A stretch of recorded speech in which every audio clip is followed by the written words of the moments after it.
अशासकीय विद्यालय प्रबंधक महासंघ उत्तर प्रदेश का प्रथम प्रांतीय सम्मेलन चारबाग रविंद्रालय में संपन्न हुआ। हम रवि साहब सिंघल, प्रबंधक जनता इंटर कॉलेज बुगरासी, जनपद बुलंदशहर से हैं। और प्रदेश में हम देख रहे हैं कि हम लोग संगठन की बात कर रहे हैं, संगठन को मजबूत करने की बात कर रहे हैं। हमारे बीच में दिनेश चंद्र सिंह हैं जो महासचिव हैं, या फिर मिश्रा जी हैं जो वास्तव में संगठन को मजबूत करने की बात कर रहे हैं। हम लोग को दर्द पे मरहम लगाएंगे, हम लोगों की बात को बुलंद करेंगे, हम लोगों के अधिकारों को दिलाने की बात कर रहे हैं। हमें पूरा पूर्ण विश्वास है कि वह हम लोगों की बात को उच्च अधिकारियों तक पहुंचाएंगे और उच्च अधिकारियों को पहुंचाने के बाद वे सरकार के माध्यम से हमारे अधिकारों को दिलाएंगे। वे वास्तव में उस वक्त हम गर्व से कहेंगे कि अधिकारी हमारी बात कर रहे हैं, तो हमको बहुत अच्छा लगेगा और संगठन मजबूत होगा और इसमें कोई शक नहीं करना चाहिए। वास्तव में आने वाले वक्त में यह संगठन मजबूत होगा और सभी के सहयोग से मजबूत होगा, सभी का सहयोग रहेगा, ऐसी अपेक्षा है हमको। धन्यवाद। ये प्रबंधक महासभा का प्रथम सम्मेलन है, किन महत्वपूर्ण बिंदुओं पर आज वार्ता यहाँ पर? आज प्रथम सम्मेलन हुआ, इसमें प्रबंधकों की समस्याओं को बारी बारी से सुना गया, उनके पॉइंट्स को नोट किया गया, उनके अधिकारों को दिलाने के लिए आश्वस्त किया गया। और चूंकि उनके जो अधिकार ले लिए गए हैं सरकार के द्वारा नहीं, इन अधिकारियों के द्वारा, जो अधिकारी सरकार को चलाते हैं उनके द्वारा ले लिया गया है, तो इस तरह प्रांतीय समिति ने हमको आश्वस्त किया है कि उनके अधिकारों को वापस दिलाएंगे। वो अधिकार चाहे उनके नियुक्ति का अधिकार हो, बाबू की नियुक्ति का हो, या 4th क्लास कर्मचारी की नियुक्ति का हो, या अध्यापक की नियुक्ति का अधिकार हो, तो हम लोगों को वापस दिलाएंगे। इसके साथ साथ उन्होंने और भी जो हमारी समस्याएं थी प्रबंधकों की, उनको भी निस्तारण कर हमारे अधिकार दिलाने को लेकर आश्वस्त किया है हमें। वास्तव में वो इसके लिए धन्यवाद के पात्र हैं। प्रबंधक लोगों की एक बड़ी समस्या रही है कि बिल्डिंगें जो है पुरानी है, वो जर्जर हो रही है, उस अवस्था में क्या सरकार से कहना चाहिए?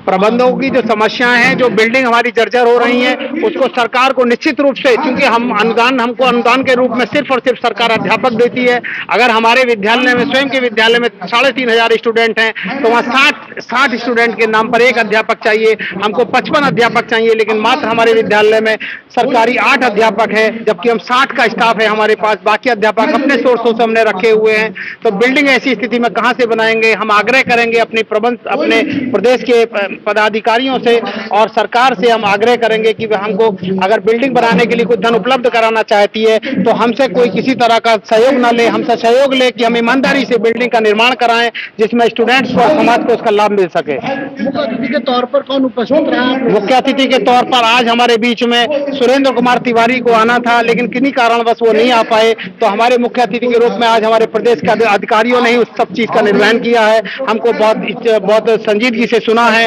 और सुनने के उपरांत हमारे को आश्वस्त किया है कि वे हमारी समस्याओं का निराकरण करेंगे। अपना परिचय?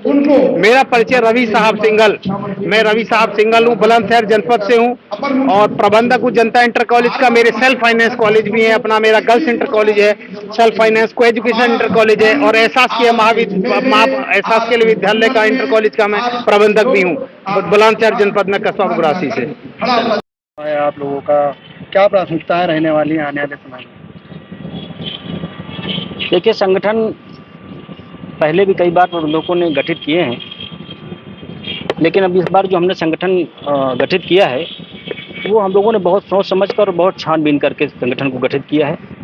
और पूर्व काल की तरह इस बार जो संगठन का गठन किया गया है, इस बार इस संगठन में कोई विसंगति पैदा नहीं होगी। ऐसा चीज़ों को हमने तथागत तरीके से ढूंढकर और फिर संगठन की स्थापना की है। आगे आने वाले समय में उत्तर प्रदेश शासन द्वारा जो शैक्षिक संस्थाओं के ऊपर, खास करके अशासकीय सहायता प्राप्त माध्यमिक विद्यालयों के ऊपर जिस प्रकार से आदेशों को थोपा जा रहा है और विद्यालयों को विघटित करने का कुचक्र रचा जा रहा है, उन सब चीज़ों से विद्यालयों को संरक्षित करने के उद्देश्य हम लोगों ने संगठन का गठन किया है। आप देखिए कि 2011 के बाद से सरकार द्वारा उत्तरोत्तर संस्थाओं को सिर्फ किस तरह से तोड़ा जाए, किस तरह से उनकी छात्र संख्याओं को घटाया जाए, इसका ही प्रयास किया जा रहा है। न संस्थाओं को कोई अनुदान प्रदान किया जा रहा है, न संस्थाओं को कोई अध्यापक प्रदान किए जा रहे हैं। सृजित पदों को काट दिया गया है, उनके सापेक्ष दोबारा पदों को भरा नहीं गया है। विद्यालयों में लिपिक नहीं है, विद्यालयों में कर्मचारी नहीं है, कैसे संस्थाएं चलेंगी? 1952 से लेकर आज तक जितनी भी संस्थाएं बनाई गई हैं, उनमें एक बार भी मरम्मतीकरण का कार्य सरकार उत्तर प्रदेश शासन द्वारा नहीं कराया गया है। और ये केवल इस सरकार द्वारा नहीं, पूर्व में जो सरकारें रही हैं उन्होंने भी उपेक्षा किया, और वर्तमान में भी जो सरकार चल रही महाराज जी की, उसमें भी पूरी तरह से शासकीय सहायता प्राप्त माध्यमिक विद्यालय पूरी तरह से उपेक्षित हैं। किसी प्रकार से भी एक कार्य ऐसा नहीं किया जा रहा है जिससे हम ये कहें कि सरकार जो है शासकीय विद्यालयों को संरक्षण प्रदान करने जा रही है। एक योजना अभी महाराज जी ने लागू किया है, अलंकार योजना, बहुत अच्छी योजना है, लेकिन उसमें भी बहुत सारी विसंगतियां हैं। उसमें जिले स्तर से और जो संयुक्त निदेशक स्तर से कुछ इस आदेश स्पष्ट नहीं है। कोई कहता है 25% देना है, आदेश आता है 35% का। नियमावली कहती है कुछ, वो अनुपालन कुछ हो रहा है। डीआईएस विभिन्न प्रकार से प्रबंधकों को परेशान करने के उद्देश्य से आदेश जारी करता रहता है। इन चीज़ों पर न तो कोई शिक्षा विभाग के अधिकारी संज्ञान लेते हैं, न सरकार संज्ञान लेती है। इन्हीं सब मुद्दों को दूर करने के लिए, इन विसंगतियों को दूर करने के लिए और प्रबंधकों की बहुप्रतीक्षित मांगों को पूरा कराने के लिए संगठन का हम लोगों ने निर्माण किया है, और आगे हम लोग पूरे तरीके से, पूरे ताकत के साथ इस संगठन को खड़ा करेंगे। और अगर सरकार ने सहयोग नहीं किया तो हम प्रबंधक सभा द्वारा कोई कठोर निर्णय के लिए बाध्य होंगे। मेरा नाम अखिलेश त्रिपाठी है, मैं जनपद फतेहपुर से हूँ और महात्मा गांधी इंटर कॉलेज जोनिया फतेहपुर का मैं प्रबंधक हूँ। लेकर क्या कहेंगे माता भाग को लेकर? देखिए, हमारी कुछ मांगे हैं और ये विगत कई वर्षों से मांगे रही हैं, पिछले संगठन में भी रही हैं, लेकिन उस संगठन बीच में 2 संगठन में टूट गया, तो 1 साल से हम लोग बिल्कुल निष्क्रिय हो गए थे।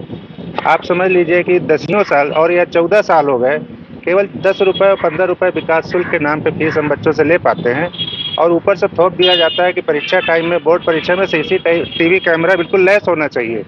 आप कहाँ से करेंगे? एक बार हम रिपेयर करवाते हैं तो 1 लाख से 1.5 लाख 2 लाख रुपए तक खर्च आ जाता है। हमारे फंड में कितना होता है? 20,000, 25,000, 50,000 बहुत करके होता है। तो हम लेकिन अब वो शासन का निर्देश होता है, आदेश होता है कि बिना उसके आप परीक्षा नहीं करवा सकते हैं। इसी तरह और भी विद्यालय में टूट फूट हो रही है, कुछ शौचालय बनना है, पेयजल बनना है, वो हम नहीं कर पाते। तो इन्हीं सब मांगों के लिए हम लोगों ने संगठन का साथ देने के लिए काम किया है, और बड़े मजबूती के साथ संगठन काम करेगा। मैं अभय सिंह, प्रबंधक Chandrabhan inter college Damapur Fatehpur. Sir, आज प्रोग्राम है, क्या कहना चाहेंगे सब प्रबंधक यहाँ पे इकट्ठे हुए हैं? सबसे पहले तो मैं अपना परिचय दे दूं। मैं जनपद बलिया से शहीद मंगल पांडे इंटर कॉलेज नगवा बलिया का मैं प्रबंधक हूँ।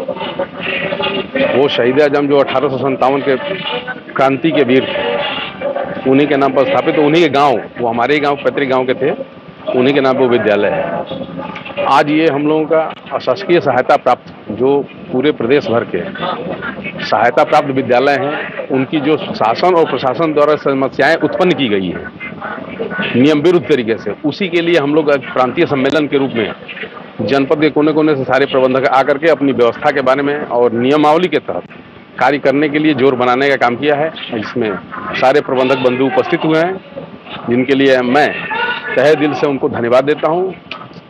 और संगठन और मजबूती के साथ शासन और प्रशासन से हम लोग लड़ने का जज्बा रखने के लिए इसी उद्देश्य से हम लोग यहाँ एकत्रित हुए। ऐसे कौन से महत्वपूर्ण बिंदु हैं जहाँ पर आज बैठक में? सबसे महत्वपूर्ण बिंदु है कि हम लोगों का विद्यालय 50-50 साल, 60-60 साल पहले हमारे बाप दादाओं ने अपनी जगह जमीन संपत्ति दे करके स्थापित किया, क्षेत्र में शिक्षा का अलग जगाने का काम किया।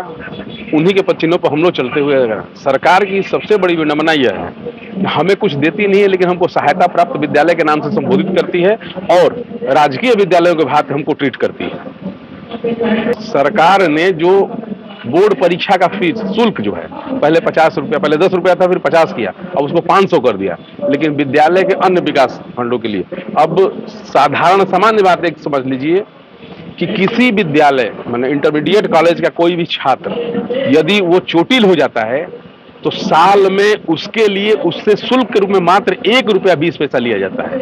अब 1 रुपया 20 पैसा, मुझे लगता है कि पैरासीटामॉल भी नहीं मिलेगा। पूरे इस 1 साल में एक छात्र को 1 रुपये 20 पैसा में हम कौन सी दवा पट्टी कराएं, कौन सा इलाज करा सकते हैं? इसलिए बहुत सारी दूसरा चीज कर दिया। हमको कहते हैं कि हम लोग नियम विरुद्ध कोई काम करते हैं तो सिंगल ऑपरेशन लागू। सिंगल ऑपरेशन का मतलब कि वेतन का संचालन वो अपने नियंत्रण में ले लेंगे।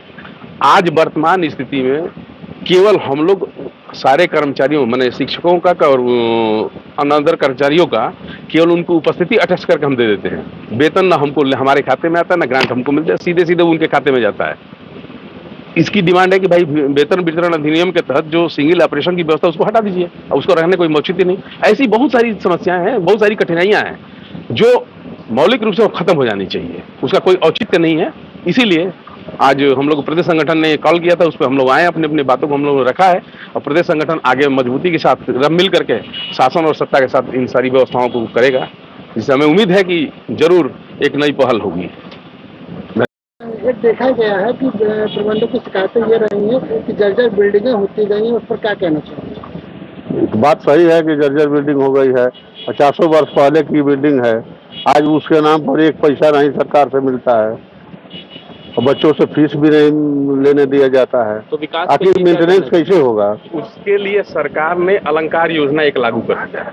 अलंकार योजना लागू करके उन्होंने कह दिया कि भाई आप पैसा आपको देंगे, आप अपने बिल्डिंग को सुरक्षित करिए, सुसज्जित कीजिए, लेकिन उसमें एक शर्त लगा दिया कि आपको, पहले उसने कहा कि 50% हम लगाएंगे, 50% आप लगाइए। हमारे पास उनका कहना यह कि आप 1 रुपया शुल्क नहीं लेंगे। तो जब हम 10 पैसा केवल एक विकास फंड में हमको 60 रुपये लेना है, कहाँ से हम 1/4, अब अभी वर्तमान समय में 25% हमको देना है, हमारे पास पैसा ही नहीं है, न कोई व्यवस्था दे रहे हैं, कहाँ से हम देंगे? तो वो योजना सरकार की पूर्ण रूप से फ्लॉप है। पिछली गवर्नमेंट में हम लोग ने इसका विरोध किया, यही कहा कि भाई हमको हमारे तरफ से जो पार्टनरशिप मत हमको रखिए, जो आपको देना सीधा दीजिए, उसका विकास आप ही करिए ना, कोई दिक्कत नहीं है।